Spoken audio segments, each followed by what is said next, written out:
Everyone, my name is Adam Staruiala. Thank you for coming. This is part 2 of the Anderson-Thompson breakfast series. And we're going to talk about how integrating log data in a good geological model is important for completions engineering. Sorry, I can't see my slides. Why is it not going to a slideshow? Do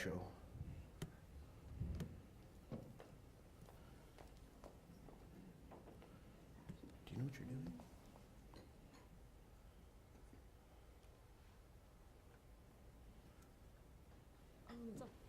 Yeah. Oh, okay. So this will get a little bit more challenging for me, I guess.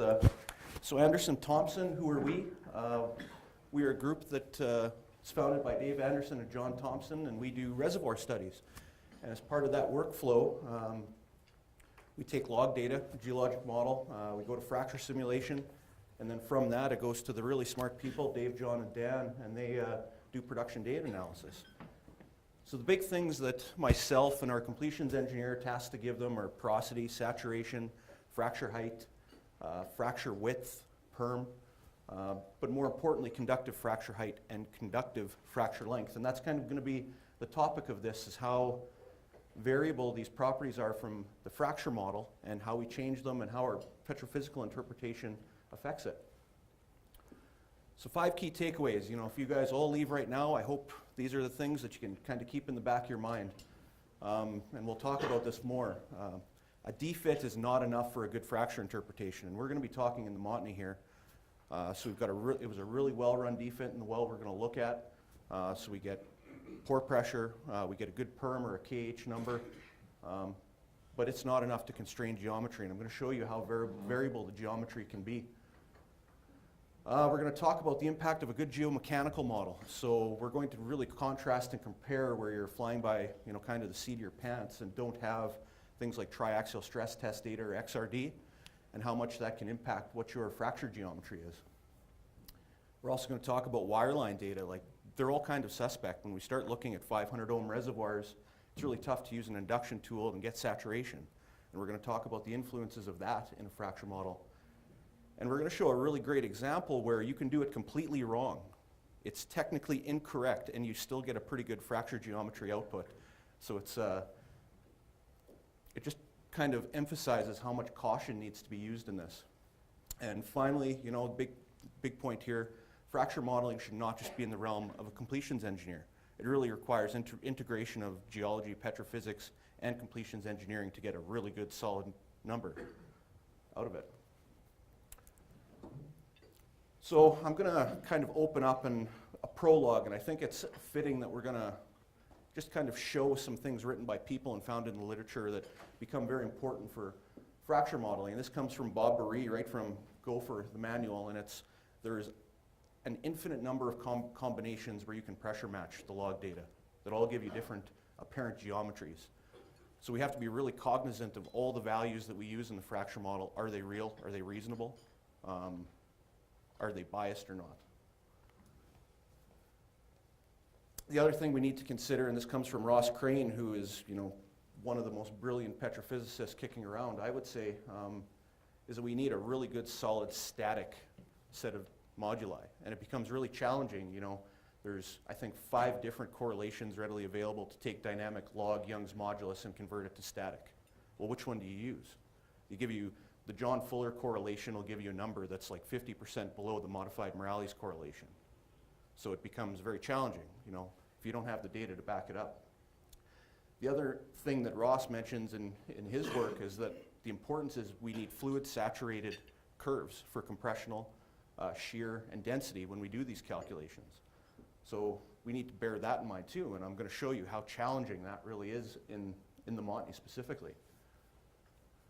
This comes from the people at NSI, and this comes back to the whole idea about a defit. You know, in the work we do, we see lots of defits. We recently started a project where the client had more than 30 defits in an entire field, but they had 2 measured triaxial stress test data points. So we get huge variance in pore pressures, gradients, structural regime, but we're not calibrating to what the rock properties are. And that's kind of, I think, one of the big points to this is a defit really isn't enough, and we're really going to highlight that. And finally, you know, we're going to talk about sonic tools a lot and how they're influenced by not just the fluids that are in place, the minerals that are in place, but the bedding structures, and how difficult it is to really tell how good are our sonic values. Should we even be using them? For us in the consulting role, we seldom get a D-list. We don't have the ability to, or the time to really go in and process it, and we don't know if that value is actually meaningful or if we should even use it. So that's kind of just to kind of frame where we're going to go with this. So this case study, we're ultimately going to be looking at one stage in one well modeled 4 different ways. So I'm going to start off and I'm going to talk about big points in the Montney, just a broad set of generalizations for it. So this is the prize, you know, 5,800, 5,700 wells so far kicking around in it, including the Doig. Huge geographic area. The variance that we see, I think, you know, if you're an individual working at an in particular operator, your life gets easy because you see one specific pool and you can get really intimate with it and understand what's going on. For us as a consultant, we've kind of seen the whole gambit. You know, I've worked on all the way from, you know, wells drilled in the 1960s all the way to deep Kakwa wells that are over 3,600 meters deep. The depositional environments, there's everything in here. You know, turbidites, tempestites, shore face sandstones, you name it. I've seen porosity from greater than 30% to essentially 0. The rocks that we're going to be looking at in this case, they're in the low nanodarcy range in this well that we're going to look at. But there's many cases where we're looking, you know, in the microdarcies, or there's intervals that are up to the millidarcies.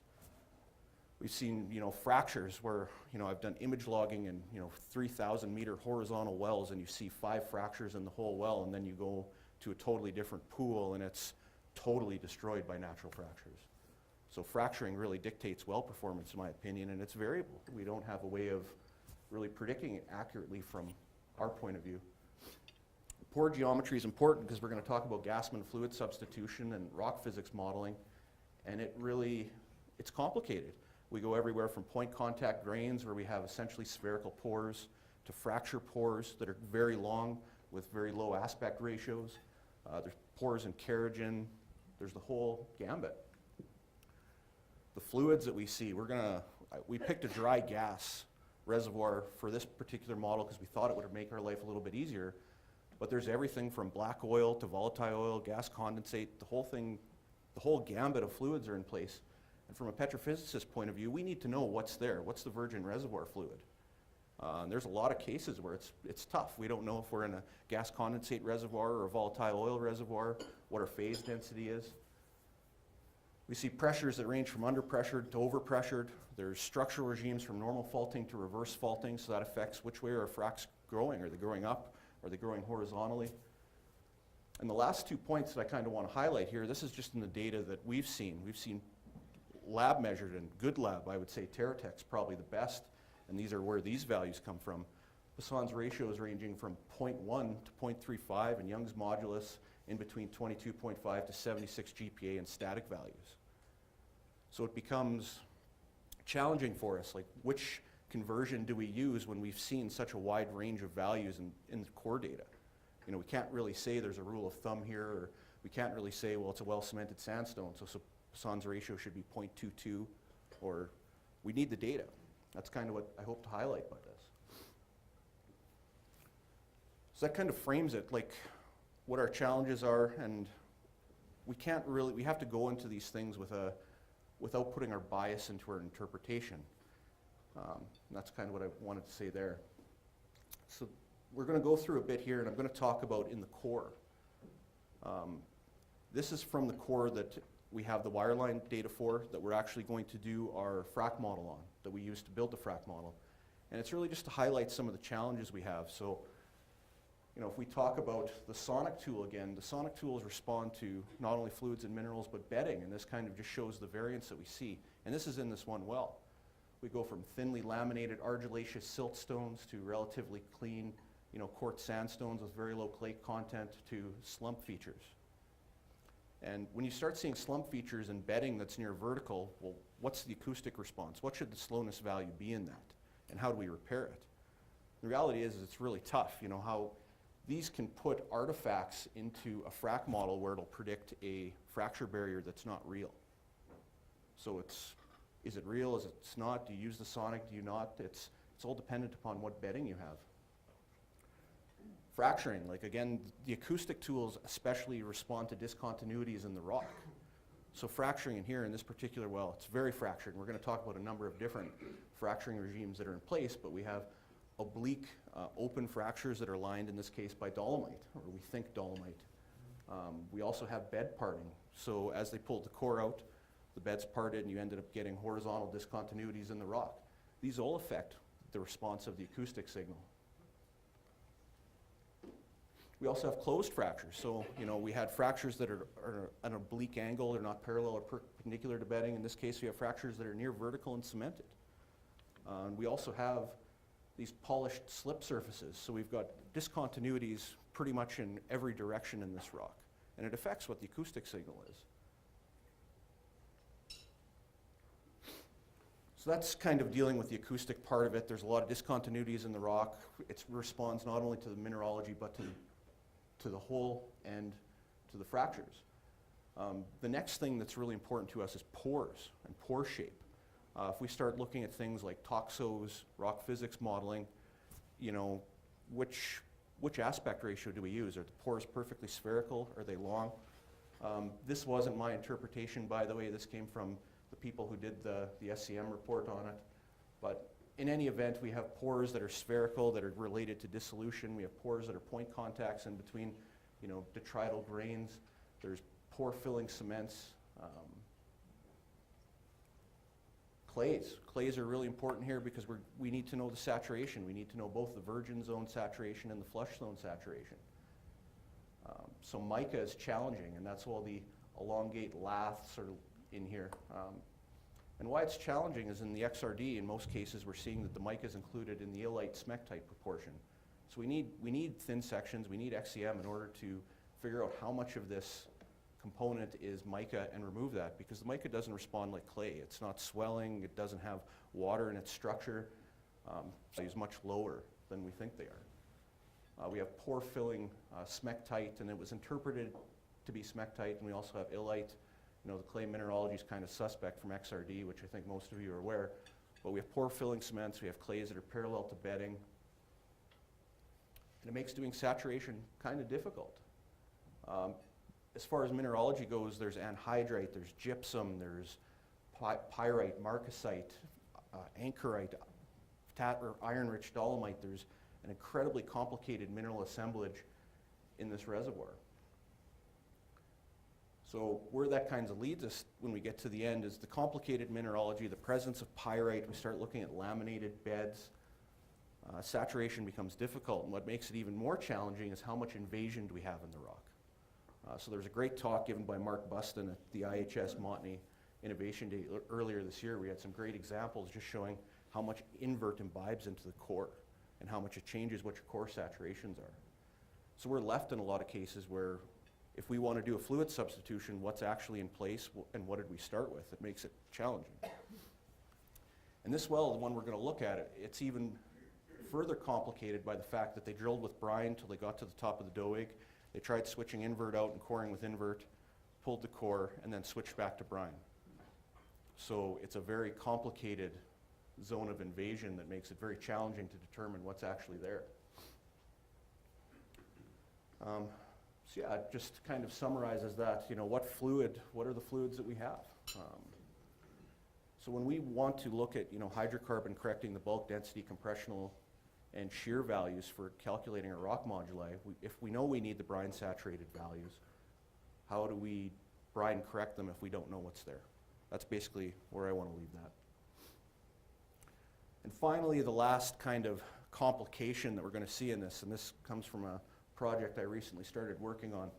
So the curve on the left is a normal dynamic measured Young's modulus value, and the curve on the right is a normal dynamic measured Poisson's ratio value, unedited, using standard isotropic rock mechanic theory. And the triaxial stress test data in both these cases plots higher than them. So all the rock moduli that we're using, or all the math that we're using to calculate static moduli are going to push these values lower. So if we go and use like a modified Morales correlation on this Young's modulus value, it might push it down to 40 GPa, which is totally in the wrong direction for this in particular rock. So are we seeing errors in the tool measurements, or what's causing this? I don't have the answer, but it just makes our life challenging. So before we talk to the case study, where this gets really interesting is I'm going to show you two plots. So the first plot on the left is a proppant concentration plot that came from this stage in this well, interpreted by a really big fracture company, a pumping company, their group that did it. And the plot on the right is going to be a consultant who also worked on it and who had 15 years of working in the Montney designing completions. And just to show you kind of the variance in these frac models. So these are landed at the same location. Both people had the same sets of data. It's the same well, same pump schedule, same calculator. They're both using Gopher. That's the location of the perfs in the well. And that's the location of the contact between the upper and lower Montney. So they're to scale. So one's predicting a lot of fracture propagation or sand concentration going down. One's predicting up. So same data, same calculators. How did we get there? And more importantly, if you're using these interpretations and you want to go to production analysis, well, which XF do you use? Which H do you use? It's challenging. So for this case study, we're going to look at, again, it's one well in the Montney, it's one stage. It's a very simple stage, so there's one fluid, it's all slick water. There was one proppant that was actually pumped. There's all, I think, 40-70 sand. I'm going to keep it generic. I'm just going to say the depth is greater than 2,000 meters. There's 200 cubic meters of slick water, 45 tons of proppant. And we're going to look at 4 simulation cases where all we're going to change in them are the porosities and the rock moduli, how we calculate them, how we get different frac geometries out of them. An important thing to say about the models, so all 4 models are run with the same gridding. It all uses 5-foot grid node sizes in Gopher. The pumping schedules are identical. It's the same well, same landing depth.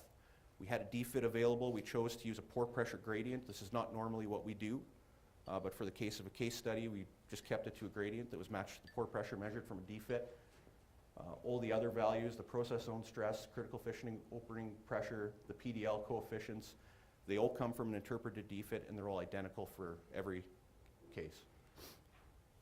The only thing that we changed to pressure match was closure stress. Now, this is not normally what we do. There's other ways of pressure matching. We're not saying this is the right one, but in the case of a case study and you don't know which values to change, this is the one pressure matching tool we used. Other things you could have used are the width exponent, for example.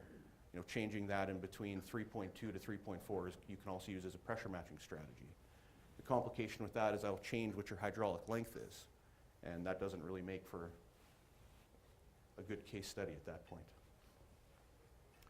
So we're going to look at this in the 4 kind of different ways you can attack this problem. And we're often tasked with developing a fracture model with very limited sets of data. So a client will come to us and they'll say, well, here's a triple combo. It was run by Reeves or Computer Log or whoever knows when the case was, you know, back in the 1980s here, go and build a fracture model from it using a triple combo.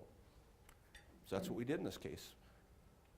Porosity was simple. We did this all internally in the log processing of the fracture simulator that we use, so it's just a simple neutron density method, shale volumes, just linear gamma ray. And the moduli were built using linear correlations in the software to phi t, GR, and RT. So this is our raw input data. It is actually a modern logging suite. It's by a big blue company, so I'm just going to say I'm pretty confident that the logging data is probably pretty good. But all we're using in this case is gamma, PE, neutron density, and our resistivity curves. Okay?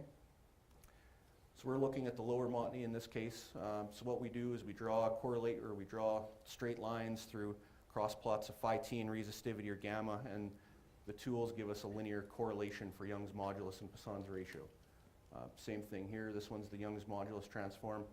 And what we did, and what's a common workflow, is to calculate this using a number of different ways. So you can use the gamma relationship, the resistivity relationship, the porosity relationship, which are all plotted in this track, and then we take an average of them. You know, one's more flawed than the other, so you don't know which one's more flawed. Take an average of it and hope it works out, basically. That's the methodology we chose for this. So these values were put in, and the pumping schedule was put in. So, you know, again, a very simple pumping schedule, simple slick water fluid, 45 tons of proppant, and we were able to history match it. Okay, so it's a pretty good history match. This is surface pressure. We decided to use surface pressure to match in this case, though we had bottom pressure available, and we were able to get a pretty good closure pressure match and leak-off match. I forgot to mention it. Perm was one value that we applied a little bit of interpretation into. We had pulse decay perm and pressure decay perm, and we used those values in a neural network model to build a perm curve that was also matched to the defit. That was the same in both cases, in all 4 cases. But pretty reasonable pressure match. And where does that get us? So this is the fracture geometry that came out of the model running it with these simple linear correlations to develop Young's modulus, Poisson's ratio, and porosity. So that's our perf. So what we're showing in this case is just about 1,400 meters of gross fracture half-length, 700 meters of XF, 26 meters of XF at a 1 kilogram per meter cube concentration, and a geometry that kind of might not make sense. And you know, I think there's a lot of completions engineers that would look at this and they would probably alter the model a little bit to take that out, you know, that little open down to the bottom. And one thing I want to say about these case studies is we're not applying an interpretation on this. This is just what the model kicks out, and interpretation after the fact is kind of up to the individual. But this is the geometry we're left with. And this is conductivity. So in this case, we're looking at 56 meters of XF at 1 millidarcy meter conductivity and 40 meter fracture height at the same conductivity cutoff. And these are the values that we would use, or I would give to Dave or John or Dan, and they would use an RTA. So that's case study 1. So that's case study 1 using very simple log data, just a triple combo, and that's kind of the output we get from it. So case study number 2, we're going to say, you know, we're going to look at this, and in most cases we want to see compressional and shear. And the way we went about this is this well also had compressional and shear, so we used that log data. We used simple porosity measurements again, which I'm not saying are the best way to go, but it's what we used.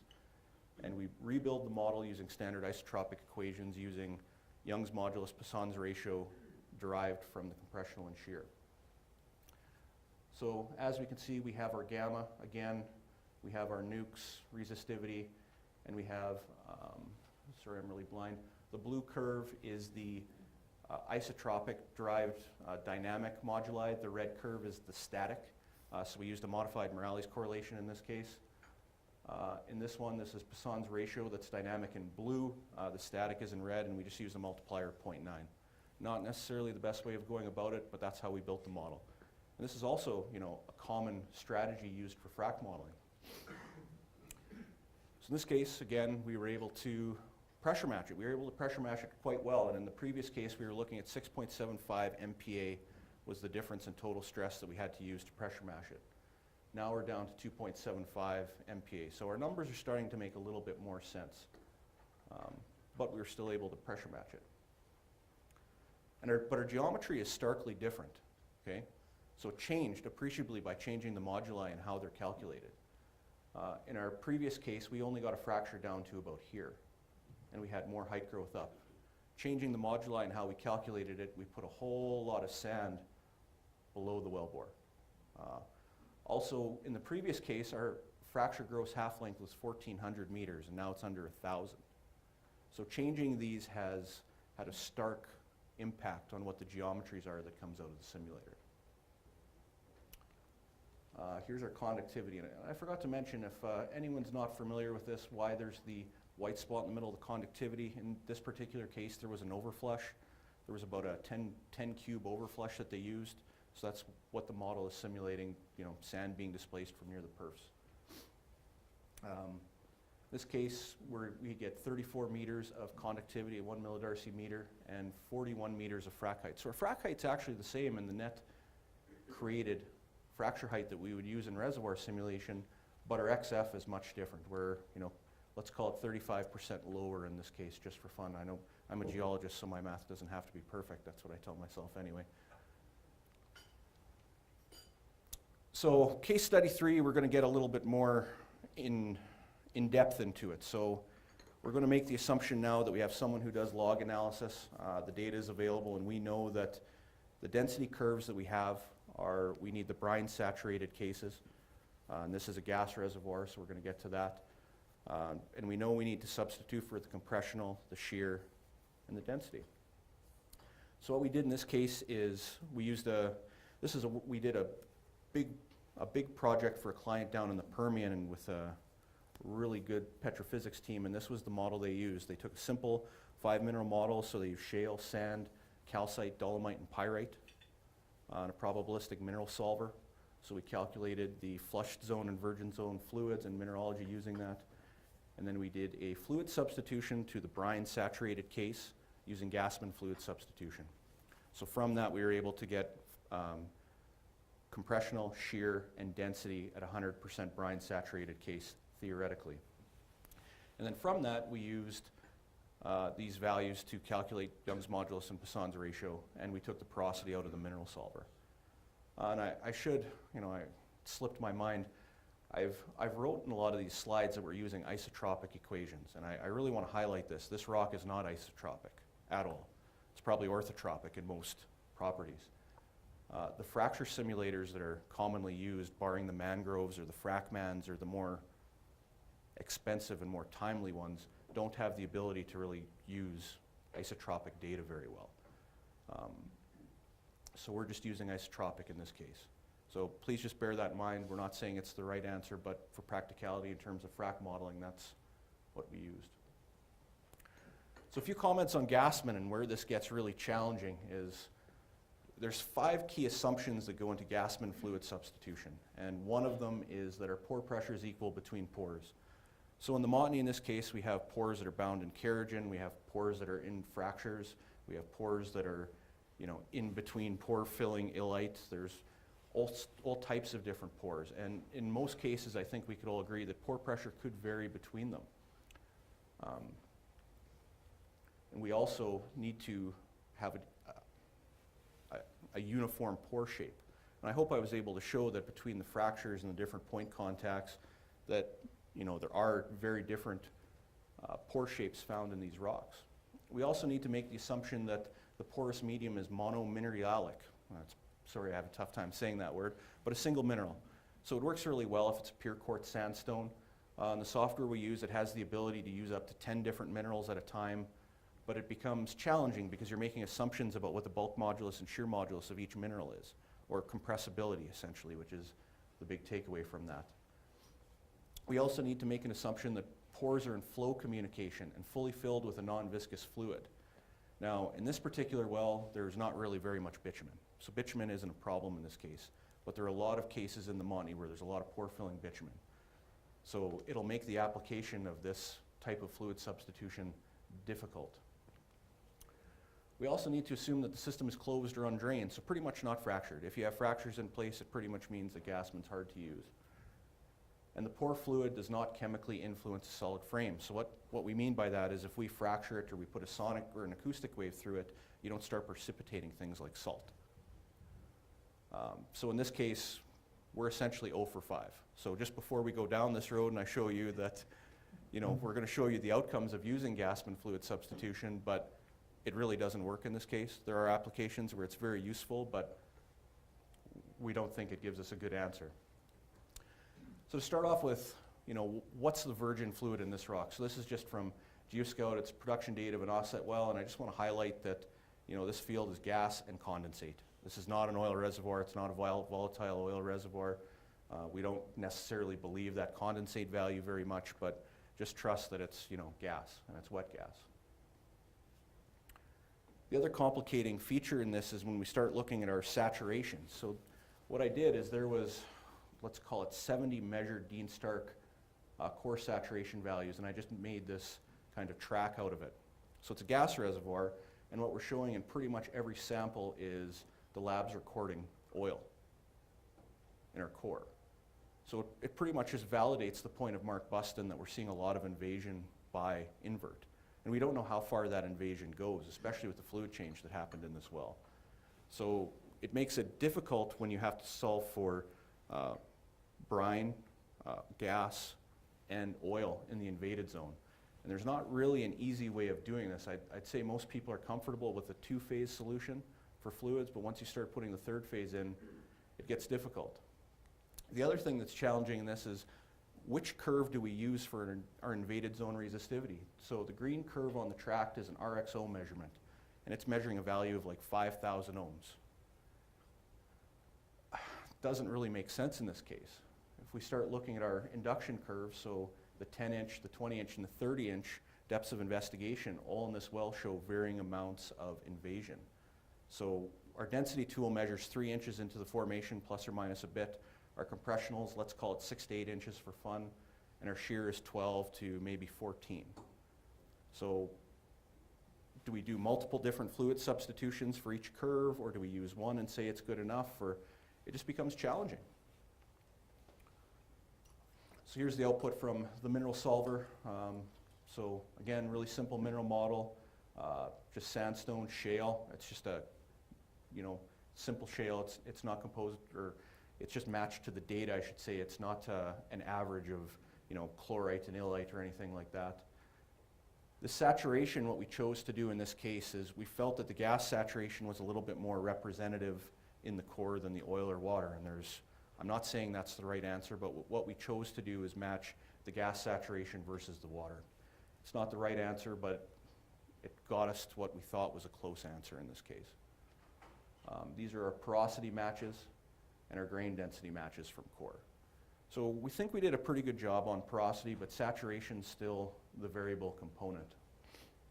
So once you do the fluid substitution, we start off again, we have our gamma, our nukes, our resistivity, and then we have our dynamic values that come out of the field measured data in blue, and then the Gassman fluid substituted static values in red. And we're going to talk about this. I have a cross plot at the end to kind of show just how all these moduli vary in between each case, and we're going to talk about that. And what's interesting is, so we've done this. We know it's theoretically the right thing to do, but how well does it work? So in the previous case, we had to use a 2.75, I believe it was, MPa pressure difference in our total stress in order to pressure match. Now it's actually gone the other way. We've had to increase our pressure again. So we know that it's trending in the wrong direction. And in this case as well, we're showing a lot of fracture development down. And I'll say in this case, it's kind of questionable. This is a normal faulting regime in this environment. We would certainly expect that we would have more fracture growth up, but that's what the model is predicting. For a gross fracture length, we went from 1,400 meters in case number 1 to just under 1,000 in case number 2 to back over 1,000 in case number 3. But we still have very similar fracture height and very similar fracture XFs at 1 millidarcy per meter of conductivity. So those values are staying constant, though the geometry is really changing. So I guess case number 4 is what I would call the most robust of these interpretations. The data, the way that we did this is we had an incredibly good set of XRD data. There were spectroscopy and NMR that were also running this well.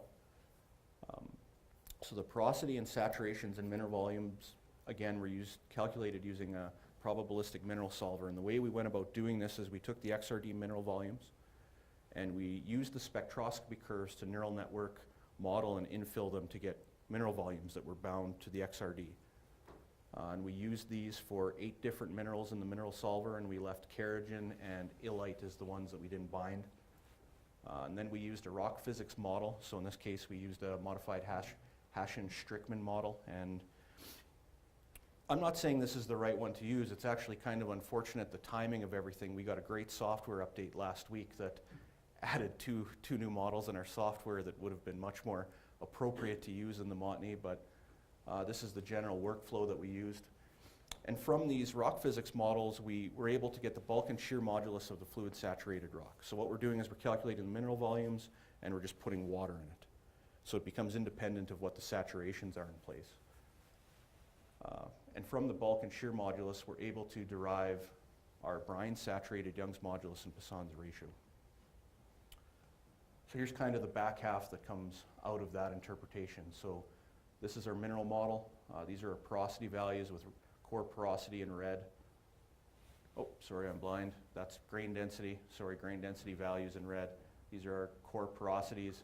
Saturations, again, in this case, we matched them, you know, the inverse of the gas saturation. Not saying that's the right way to go, but it was the best answer we had at the time. And these are all the XRD values for all the minerals. So I think that, you know, overall, it's a pretty robust model in the mineral volumes. We're able to pretty accurately match a lot.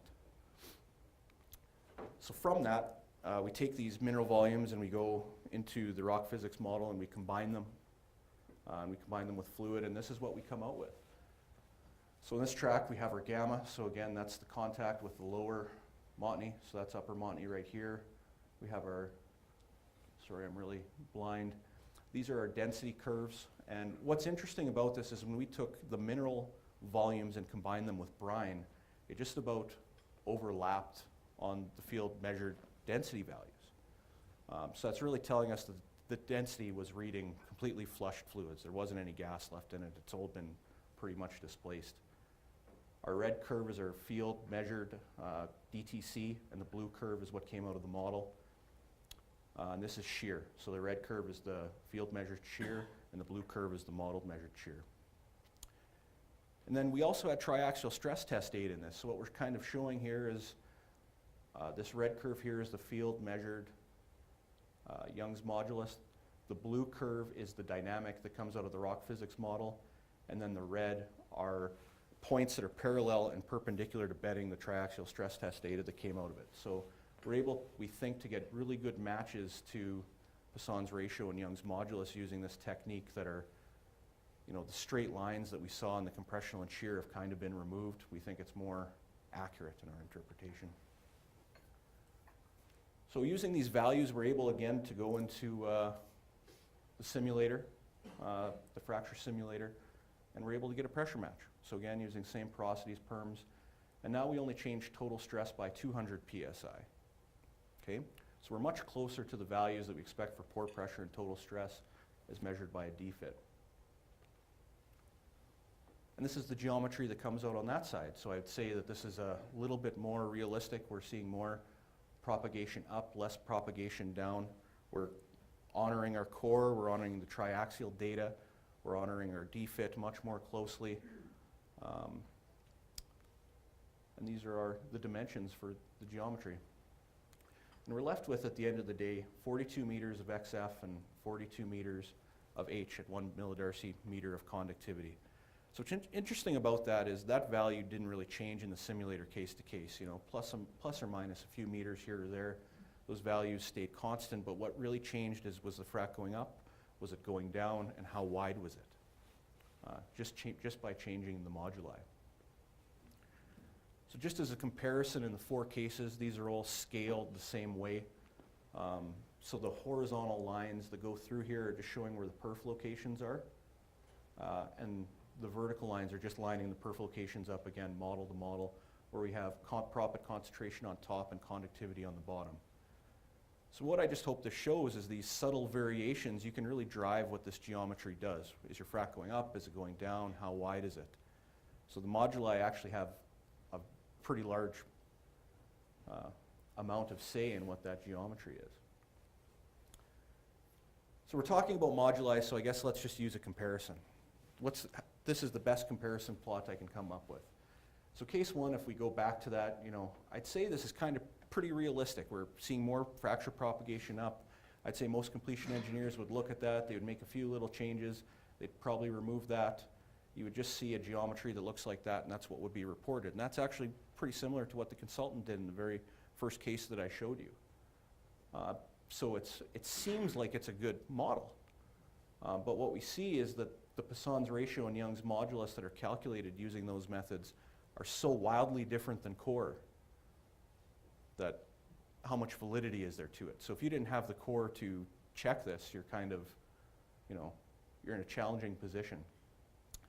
The blue curve here, or the blue dots, are case number 2. So that's where we just used compressional and shear and, you know, modified Morales correlation for Young's modulus and a Poisson's ratio multiplier to static. and that's this value we got that came out of that model. The blue curve, or the blue data, is from Gassman fluid substitution. So again, that one really took us in the wrong direction. If we wouldn't have core, we wouldn't be able to really verify that, but it certainly shows that it's a challenging model to use in these rocks. And the black is showing what came out of the rock physics model.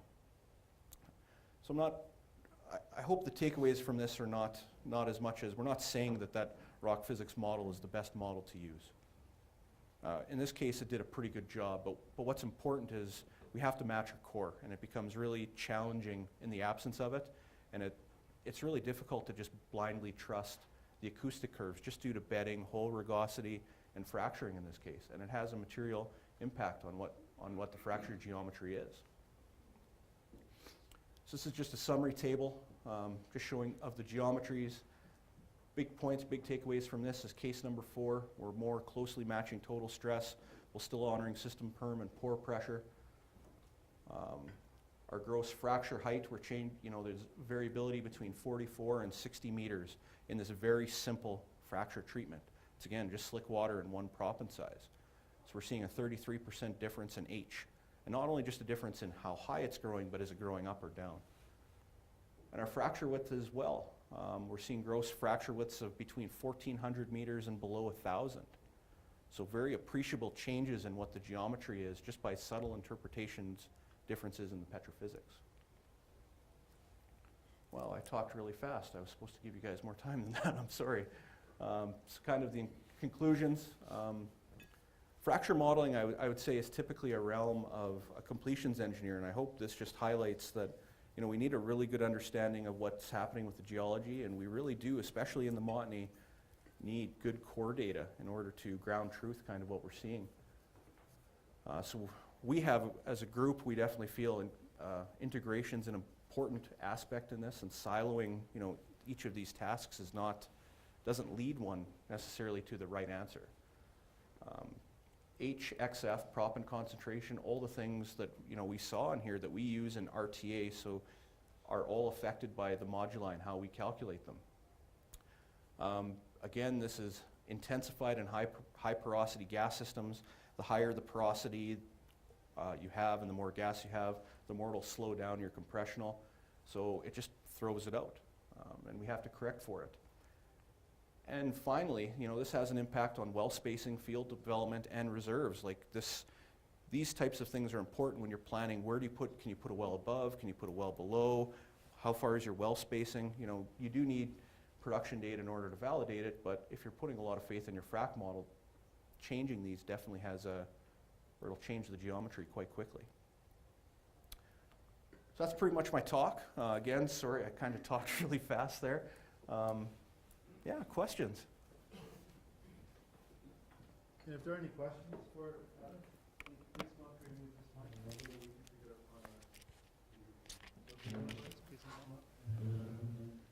there's a few completion engineers in the crowd here. Great talk, thank you. Robert Hawks from Trican. Hi. So I specialize in defit interpretations, and I'm curious about your workflow because you did acknowledge that there's a number of variables and non-unique solutions. Case 4, you've got Traxel press, and you've got sort of validity from the Traxel, and yet you're still changing the defit closure pressure. So what do we do when we don't have core and we're using defits? That's a great question. Oh. Because I'd like to see what the error was in the defect, because we're having a real problem in the community industry in trying to reconcile our closure pressures. I'd say most importantly that I don't know how to interpret a defit. I'm honestly in a position where I can't comment on what the error is in closure pressure as measured from a defit. I think you raised. There's. Yeah, and we used a pore pressure gradient in this case. Our normal workflow, we would not use a pore pressure gradient. We would use Bowers or Eaton or whatever we felt was the appropriate method to use depending upon compaction trends and diagenesis and those types of things. And same thing with stress gradient. We used a stress gradient instead of using, poroelastic horizontal strain theory or another derivation of closure pressure. Our normal workflow would be to do that and to match that to a defit. We didn't in this case because when you start changing how you calculate pore pressure, well, which case study do you use, And I can't really say that the sonic's no good or the sonic's questionable and then use the sonic in order to calculate pore pressure and really give a case study. So that's why we chose to use a gradient. But you raise a very good point that unfortunately I don't have the answer.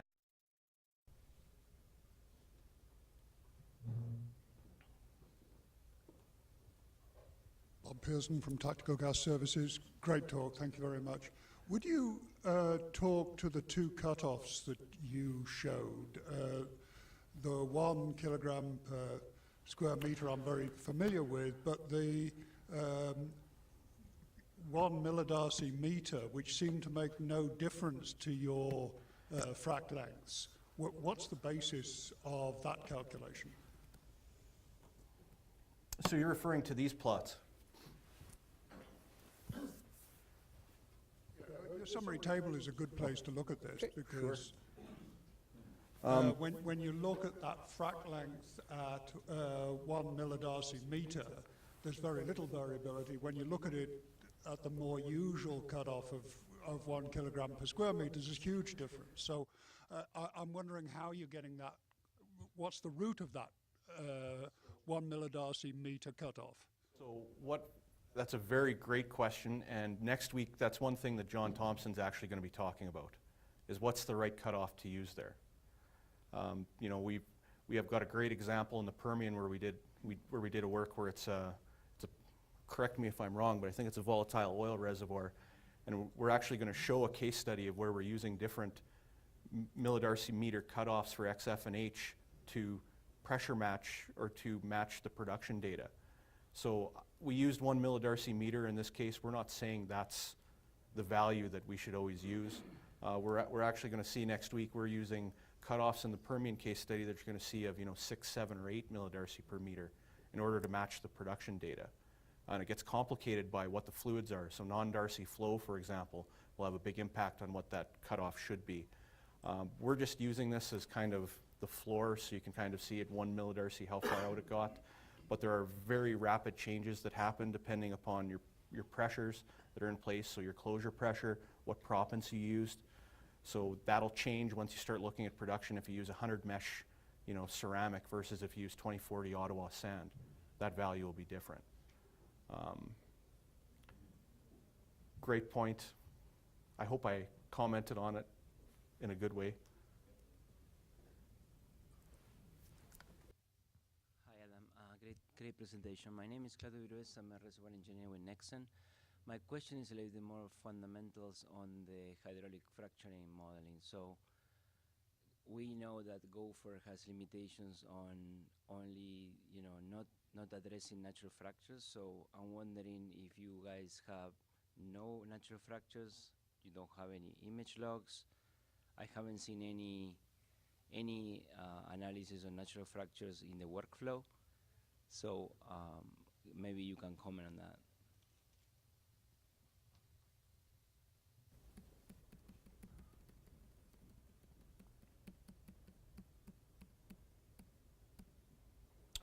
So that's in this core, in this well. That's the fractures that are found here. So are these ones. So this well is very heavily naturally fractured. One of the, I would say that one of the limitations in Gopher specifically, or STIM plan, is we're ultimately going down to a grid size of, let's call it 5 feet by 5 feet. We tried running these at smaller, like the spectroscopy data has a 3-inch vertical resolution, and we're using that to drive our model. So our data should be pretty good at, I'd even call it the 1-foot resolution, but once you start getting such small grid block sizes, it takes days to run. Like if I go down and do a 1-foot simulation, a 1-foot by 1-foot grid in Gopher, the pressure match, like I stopped it. I think it was after 4 days and it still wasn't done for this simple fracture treatment. And honestly, it doesn't really have the ability to handle natural fractures, I would say, that well. If you were to look at mangrove, for example, or fracman, I think those tools are more robust in dealing with fractures, but it becomes a case of realistic implementation or how long it takes you to get the data, and do you have enough data to build it. So natural fractures have a huge importance in these rocks. I would say that the polished slick side surfaces are actually even more important to the story. I would say, in my point of view, this is where a lot of the casing deformation we see in the Montney, where it comes from, is dilation along these planes and in those opening up. But this particular fracture simulator, I don't think has a really good way of dealing with it. Is that fair?